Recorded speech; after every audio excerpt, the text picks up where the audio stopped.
El detective Halloran había sido llamado de nuevo por un asesinato en medio del bosque, en una pequeña comunidad en Michigan. Otro turista idiota que se dejaba sorprender por algún animal durante la noche. Estos estúpidos citadinos piensan que los animales del bosque son tan dóciles como sus perros chihuahua y esos horribles French Poodle que tienen en sus apartamentos, pensaba el detective, mientras caminaba entre la hojarasca con sus zapatos baratos. No era fácil andar por la naturaleza vestido de traje, y además la migraña lo estaba matando. De no ser porque lo había llamado el guardabosques reportando un cuerpo, él estaría en la oficina ahora mismo, con las cortinas cerradas y disfrutando de un horrible pero cargado café de Doris, la secretaria. Por fin, Halloran vio a lo lejos la torreta de la patrulla del guardabosques y divisó la alta y delgada figura del oficial Harris, un joven afroamericano que estaba encargado de salvaguardar aquella reserva nacional en Michigan.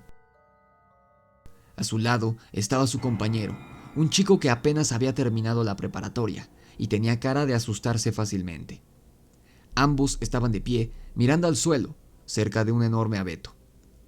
Cuando Halloran estuvo a unos pasos de ellos, la peste de la piel en descomposición lo golpeó de lleno y estuvo a punto de vomitar la dona que había comprado en la cafetería de Randy de camino al punto de encuentro. «¡Mierda! ¡Qué peste!», dijo Halloran cubriéndose la nariz con la manga de su saco. «¿Qué pasó aquí?». «Buen día, detective», saludó Harris. «Parece ser que a este hombre lo asesinó un lobo. Tal vez un oso, por el tamaño de las heridas». El sujeto tenía 35 años aproximadamente, es blanco, mide 1,85 y pesa alrededor de 75 kilos. «No fue un oso», dijo súbitamente el compañero de Harris. Lo dijo en un tono apagado y temeroso, como si le hubiera costado mucho trabajo hacerlo, y de todos modos se había arrepentido de haber abierto la boca en presencia de un policía. «Basta, John», lo detuvo Harris. «No, adelante», dijo Halloran, poniendo a prueba a los guardabosques. «Ustedes son los expertos en vida salvaje, no yo. ¿Qué hizo esto?». Halloran puso mayor atención al cuerpo que estaba tirado en el suelo. Al parecer, no había muerto por las numerosas heridas que presentaba, sino de un golpe en la cabeza. Algo había golpeado de frente al pobre desgraciado y había salido volando contra aquel enorme abeto, golpeándose la parte trasera de la cabeza contra el tronco de este. Halloran lo dedujo gracias a la enorme mancha de sangre que se dibujaba un poco más arriba del 1,85 m sobre el tronco del árbol. Además de sangre, había un material gelatinoso de color rojizo, quizá un poco de masa cefálica. Seguramente cuando el sujeto estuviera en la plancha del forense y le dieran vueltas sobre sí mismo, verían que tenía un enorme agujero encima de la nuca. Lo aterrador era que el rostro del hombre había sido destazado, como si hubieran raspado un helado furiosamente con una cuchara. Lo que antes había sido su rostro, ahora era un foso de sangre y moscas. Su garganta había sido arrancada tan brutalmente que su cabeza colgaba de un manojo de hilos de carne y tendones del cuello. El estómago de la víctima había sido abierto de par en par y el interior había sido removido completamente. «Fue el Guajila», dijo el joven John sin mirar a los ojos del detective. Harris miró a Halloran con rostro serio, para que éste supiera que su compañero no estaba jugando. El policía rebuscó entre sus bolsillos y sacó una cajetilla de cigarrillos. Se colocó uno entre los labios y entonces no pudo contener una risita molesta. «No me jodan, muchachos. Esas son solo historias que los indios contaban para asustar a los vaqueros», dijo Halloran en tono despectivo. «No me digan que creen en esas estupideces». «Detective, yo he vivido en este lugar toda mi vida. Mi padre me traía a pescar al arroyo Hemingway y cazábamos a unos 15 kilómetros al norte de aquí. Y debo decirle que nos tocó ver varias veces al enorme lobo blanco al que tantas muertes se le atribuyen». Harris no dudaba de sus propias palabras y su voz sonaba firme e imponente ante el escepticismo del policía. «Claro, y seguramente también vio al hombre perro, ¿no? No sabe cuántas llamadas recibimos de adolescentes imbéciles o de campesinos borrachos reportando a un perro caminando en dos patas cerca de sus casas. Afortunadamente, ahora que lo pienso, no han hecho llamadas de ese tipo en 10 años. Halloran encendió su cigarrillo. No son la misma cosa, señor, respondió Harris algo ofendido. El Guajila no es un maldito hombre lobo o estupideces de leyendas folclóricas. Se trata de una especie de lobo muy grande que ha habitado estos bosques desde que los nativos americanos habitaban esta zona. Quizá se trata de una especie de fauna local que solo existe en Michigan y pocos lugares más. Yo se lo digo, el Guajila no es un cuento ni una leyenda, es real. Pues si ese es el caso, oficial Harris, no veo motivo para quedarme. Según ustedes, esto lo hizo un lobo, así que no es un delito. Quédense aquí y esperen a que llegue el forense para llevarse a nuestro amigo. Llámenme cuando estén dispuestos a dejar de pensar como niños. Halloran se detuvo y dio media vuelta para encarar a los guardabosques. Porque esto no lo hizo ningún animal. La noche había caído sobre Michigan y no había luna en el cielo. Días antes se habían cumplido 10 años desde que los hombres perro habían salido a deambular por los parajes, las carreteras y los bosques de Michigan en busca de un animal que comer. Desde tiempos de los colonos ingleses, un grupo de europeos que cargaban con una temible maldición se asentaron en aquella colonia estadounidense y desde entonces el colectivo popular de Michigan les temía. Había dibujos, pinturas, canciones e incluso registros de un grupo de hombres perro que salían por las noches a cazar a los desafortunados que se cruzaran en su camino. No había habido víctimas mortales entre los testigos de estos hombres perro, pero los imbéciles humanos siempre han sido dramáticos y exagerados por naturaleza. Los pobladores decían que los hombres perro buscaban asesinar a los humanos, devorar a los niños y hacer quién sabe qué cosas con las mujeres, pero no era así. Estos pobres desdichados eran descendientes de los lobos de San Patricio. Según la leyenda, cuando San Patricio llegó a Irlanda para colonizarla, había un grupo de renegados a aceptar al dios cristiano en su vida, y se aferraban a sus viejos dioses paganos. Cuando estos rebeldes veían pasar al santo, le gruñían y le ladraban como perros, en forma de burla. San Patricio acudió a Dios para pedirle un castigo ejemplar para estos tipos aborrecibles, y este, en respuesta, maldijo a los hombres, transformándolos en lobos parlantes. Los descendientes de estos hombres nacieron malditos y condenados a cumplir con la condena eterna de sus antepasados por los siglos de los siglos. Y así, cada 10 años, un puñado de hombres y mujeres descendientes de los paganos rebeldes de Irlanda se convertían en lobos parlantes que vagaban por los bosques para no asustar a nadie. Y ahí permanecían durante 10 años hasta que se cumpliera su condena y otro miembro del clan tomara su lugar. William era descendiente de estos tipos, y su familia se había asentado en Michigan al finalizar la Primera Guerra Mundial, hacía casi 100 años. 10 años habían transcurrido ya desde que su primo Samuel había desaparecido sin dejar rastro.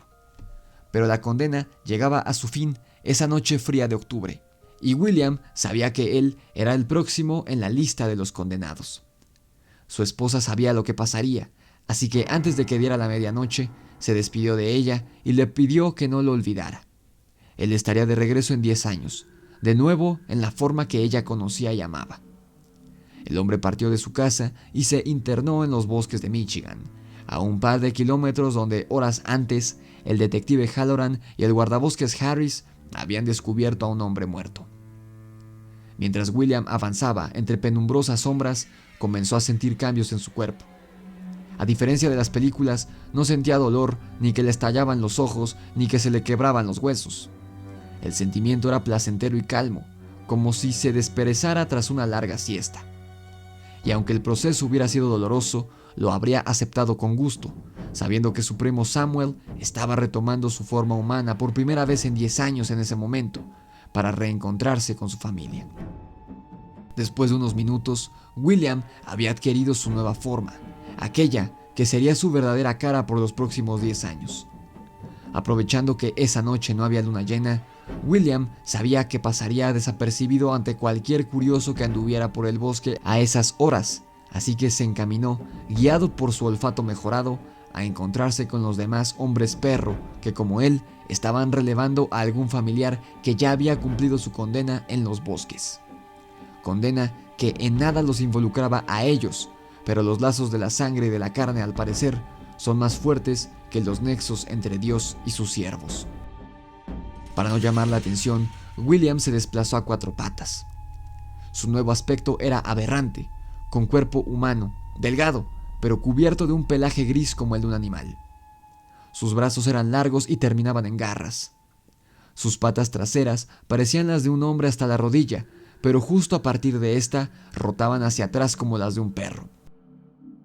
Su rostro y su cabeza habían perdido todo rastro de humanidad y ahora parecía más la cabeza de un lobo o de un pastor alemán, con unos hipnóticos ojos amarillos que brillaban en la oscuridad.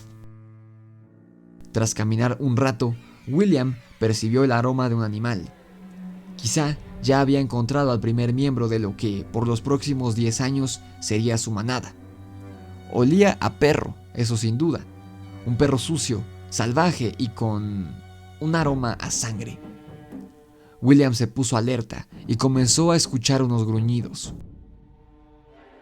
Agudizó su mirada en dirección a donde se escuchaban estos y logró percibir una sombra cuadrúpeda, enorme, que se abría paso entre el follaje hacia donde él estaba. ¿Era un oso? ¿Un caballo? No, no tenía sentido. ¿Qué carajo era eso que se aproximaba a él? William se irguió en 2 patas y avanzó con la naturalidad de un hombre. Su acompañante nocturno no hizo lo mismo. William se preparó para encararlo. Cuando la fiera salió de entre las sombras y lo iluminaron las estrellas, William contempló horrorizado que se trataba de un lobo gigantesco. Le recordó a Fantasma, de la serie de Game of Thrones que veía con su esposa todas las noches antes de ir a dormir. No había manera de que esa cosa fuera un lobo común, y tampoco era un híbrido de perro con lobo. El espeso pelaje blanco del animal lucía inmaculado, sin una sola mancha de fango, tierra o sangre de alguna presa. Incluso parecía resplandecer con un brillo propio. La bestia mostraba sus enormes dientes, relucientes de saliva, en forma amenazadora. William también gruñó para intentar ahuyentarlo, pero no estaba acostumbrado a ello. Lo que salió de su garganta animal fue un sonido débil y patético. El guajila, el lobo gigante de los bosques de Michigan, no retrocedió, sino que, por el contrario, continuó avanzando y agazapándose para atacar. Aquel era su bosque, su territorio. Su especie había vivido ahí desde mucho antes de que el hombre llegara a América. El nombre con el que los humanos lo designaban ya no tenía un significado en lenguas actuales, pues era tan antiguo que ya el tiempo lo había desvanecido. William lanzó un aullido, parado en 2 patas todavía, para demostrarle al guajila que no le tenía miedo, aunque la verdad estaba aterrado. El lobo se detuvo un momento, pero el hecho de que William estuviera parado en 2 patas no lo atemorizaba para nada, pues él, en 4, le llegaba casi al pecho. Cuando el aullido hubo cesado, el guajila saltó contra su oponente. William cayó de espaldas contra la hojarasca muerta y anaranjada por el otoño, tras el enorme peso de la bestia. Era como intentar detener a un toro, pero William logró sujetar a la bestia por el hocico, para evitar que éste lo mordiera. El guajila sacudió su cabeza frenéticamente de un lado a otro, intentando liberarse. De pronto, William recordó que ahora contaba con garras afiladas y las clavó en el grueso cuello del animal. Este chilló herido, a medida que ríos de sangre manchaban su pulcro pelaje blanco, y finalmente retrocedió, quitándose de encima a William. Este a su vez se levantó del suelo y se agazapó en 4 patas para tomar impulso. El guajila se sacudió un poco la sangre, furioso, y se arrojó contra William al mismo tiempo que él. Los 2 caninos colisionaron en un estruendo de huesos y pelaje. William debía acostumbrarse a ser un animal, pero el guajila lo había sido toda su vida. Intentando pescarlo del cuello, el lobo golpeó con su enorme cabeza la nariz de William. El hombre perro sintió cómo su nariz estallaba, rota en varios pedazos y emanando sangre a chorros. William retrocedió, estornudando y sacudiendo la cabeza para aclarar su vista. En eso, otro impacto brutal contra él, y esta vez el guajila había atrapado su brazo entre sus enormes fauces. William sintió como si una máquina le hubiera aplastado el brazo, y casi inmediatamente después se le adormeció y supo que estaba fracturado. El hocico y la nariz del lobo blanco estaban llenos de sangre, pero no propia, sino del hombre perro. La bestia arrastró a William por el suelo, levantando nubes de polvo y generando una tormenta sonora, producida por hojas secas y piedras. William chillaba, intentando zafarse. De pronto, sintió un pellizco en el hombro del brazo del que lo tenía sujeto el guajila. Se lo había dislocado. Gracias a esto, el hombre perro salió disparado varios metros adelante y como pudo, se arrastró sobre el suelo del bosque, tratando de alcanzar una gruesa rama que estaba cerca, mientras su cazador se aproximaba por detrás, poderoso y confiado. William logró tomar la rama y a manera de bate, con su mano buena, le soltó un golpe fuerte al animal en el hocico. El guajila retrocedió chillando y esta vez sí se asustó. William se percató de que tenía el doble de fuerza que en su forma humana y debía aprovechar eso. Se paró en dos patas del suelo y le soltó otro golpe al monstruo, esta vez en las costillas. El impacto llevó al animal al suelo. William creyó que eso era todo, pero la bestia dio unas vueltas sobre el suelo y se puso de pie otra vez. Miró a William, analizándolo. El hombre perro era muy poca cosa para él. No había manera de que le ganara. El guajila mostró sus colmillos de nuevo y gruñó feroz. William estaba listo y asestó otro golpe seco, esta vez contra el cráneo de la bestia, en la zona de la coronilla. El ojo izquierdo del lobo brincó de su órbita. William supo que lo había perdido. El lobo se mostró desubicado y titubeó durante unos instantes, chillando con desesperación. Estaba ciego de un ojo, pero aún tenía su olfato. William aprovechó este momento y echó a correr en dos patas en dirección a donde había emergido del bosque la criatura. En dos patas era más veloz que su perseguidor, pero apenas por muy poco. Las pisadas del guajila hacían temblar la tierra y sus jadeos se sentían como un ventarrón cálido e irregular. William aceleró aún más el paso y cuando estaba lo suficientemente lejos de la bestia, se ocultó entre unos espesos matorrales sin hacer nada de ruido. Cuando el guajila llegó a donde estaba, se detuvo. No había logrado engañarlo. El lobo comenzó a olfatear el suelo en busca de William. Este, asustado, tomó varias piedras y las arrojó al lobo, de tal forma que éste no pudiera descifrar su ubicación siguiendo la trayectoria de los misiles. El lobo, furioso, comenzó a olfatear de donde él creía habían venido las pedradas. William aprovechó la distracción y de un salto emergió de su escondite y siguió corriendo. El guajila perdió unos segundos de ventaja por estar buscando en el lugar incorrecto, pero eventualmente fue tras él. William vislumbró un árbol enorme al que podía subir y la bestia no lo alcanzaría ahí. Si lograba llegar a la copa, la bestia eventualmente se aburriría o se iría cuando tuviera hambre. Mientras el hombre perro de Michigan saboreaba su victoria, sintió el maldito golpe bestial del peso del guajila chocando contra él, esta vez en la espalda. Ambos cayeron por un barranco que estaba cerca y rodaron, fundidos en una masa amorfa de pelos, colmillos, sangre y gruñidos, cientos de metros hacia abajo. Finalmente llegaron al final del barranco y aterrizaron en el suelo, y William intentó levantarse, muy mareado. Se había golpeado la cabeza con algo en el trayecto y le dolía mucho. Tenía una contusión cerebral. El guajila tenía una pata lastimada, pero aún así se levantó trabajosamente. William se puso de pie, en dos patas, y miró a su oponente. Ambos estaban cansados y maltrechos. El ojo del lobo se había terminado de desprender de su órbita y ahora solo había un agujero oscuro en su lugar. Esto lo volvía más aterrador. Aún herido, fracturado y exhausto, el guajila seguía gruñendo. William sabía que no había forma de vencer a ese demonio en forma de lobo. Era una bestia magnífica, dueña de los bosques. Un animal que no pertenecía a nuestros tiempos, pero que de alguna manera había logrado sobrevivir hasta el día de hoy. El hombre perro huyó, apenas trotando, e intentó meterse dentro de un tronco hueco que había cerca. Estaba confundido por el golpe en la cabeza y no sabía lo que estaba haciendo. Cuando se dio cuenta de que meterse ahí había sido una equivocación, ya era muy tarde. Sintió el peso del guajila oprimir el tronco, y este tronó y crujió mientras se aferraba a la vida. Sin embargo, el tronco cedió bajo el peso de la bestia y le cayó encima a William. Este sintió como si le hubiera caído encima un auto.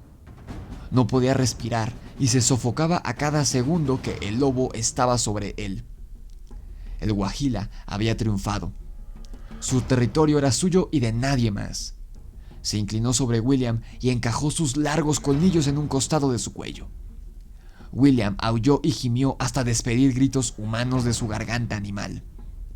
El lobo comenzó a tirar hacia arriba con todas las fuerzas de sus fauces, mientras William sentía cada tendón, articulación, músculo y arteria de su cuello desgarrarse como si fueran de papel.